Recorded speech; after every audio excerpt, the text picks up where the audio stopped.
Morning, Detective. You're looking a bit worse for wear today. Late night chasing shadows again. Something like that. Well, lucky for you.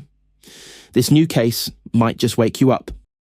Something tells me it's going to be a good one. We set off toward the sea, which wasn't too far from the city center.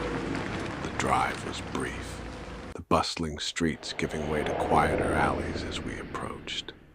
When we arrived, the first thing that caught my attention was a man in his 40s, sitting on the chair near the corner where the officers had gathered. Whispers in the night, echoes just from left to right. No mud fate and shadow. What have we got, officer? Here's what we know so far, Detective. The husband claims he arrived home just after midnight to find his wife lying on the floor, blood pooling beneath her head. He says it looked like she'd hit her head during a fall. The scene was chaotic. Drawers pulled open, furniture overturned, and a shattered vase near the body. Also safe at the bedroom is empty, as you can see. He immediately ran to fetch a neighbor for help, but by the time they returned, she'd already succumbed to blood loss. The neighbor corroborates his story, stating the husband was visibly distraught and panicked. They also testified that the couple had a stable, happy relationship, and there'd been no signs of trouble between them. And looks like the thief panicked and dropped some of the money on the floor. Thank you for your time, officer. Now let me see the body. I made my way to the victim's room. Henry had already begun processing the scene. I started opening up the body bag. The faint, ghostly form of the victim stood in the doorway. She didn't speak, but her hollow eyes locked onto mine, holding me in place. Before I could react, she dissolved into the air, vanishing like mist in the morning light. You okay, Detective? I ignored him and walked calmly down the corridor to the bedroom. Find it. Find it. Find it. The ghost's eyes were fixed on a piece of wood on the floor. I leaned closer to the spot where the ghost had been staring. Slowly, I lifted the board and saw that there was a small compartment underneath. A secret basement. What are you doing here, Detective? Stop being such a Sherlock. You scared the shit out of me. Come take a look. After you, of course.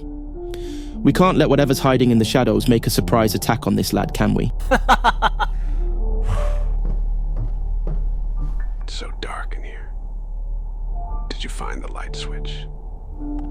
In the blinding glow, our eyes adjusted to reveal a man in his 30s, slumped in a chair. Are you all right, pal?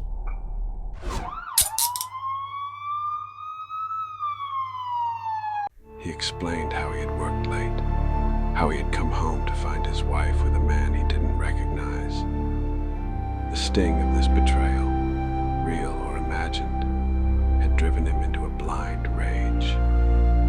He described how, in the heat of the moment, his vision blurred by anger, he had attacked them both. The unintentional shove that caused her to fall, hitting her head on the table. The death, unplanned but irreversible. And yet the worst was yet to come. The man had locked the other victim in the hidden cellar. His voice dropped to a whisper as he spoke of it. The twisted way he had sought revenge for something he could no longer control. The desperate act of trying to regain power. After the case was closed, my name began to spread. The weight of the day was still in my bones, but Henry's invitation to go out and have some fun was tempting. I tried to enjoy the evening, to lose myself in the energy of the night. But no matter how much I tried to indulge in the distraction, a small pull from within urged me back home. It didn't take me long to realize where this was coming from. How did I see the victim's ghost? How is it that I possess the same powers you hold? You'll understand, Detective. Would you like some coffee? Let's one night dance of dreams misheard.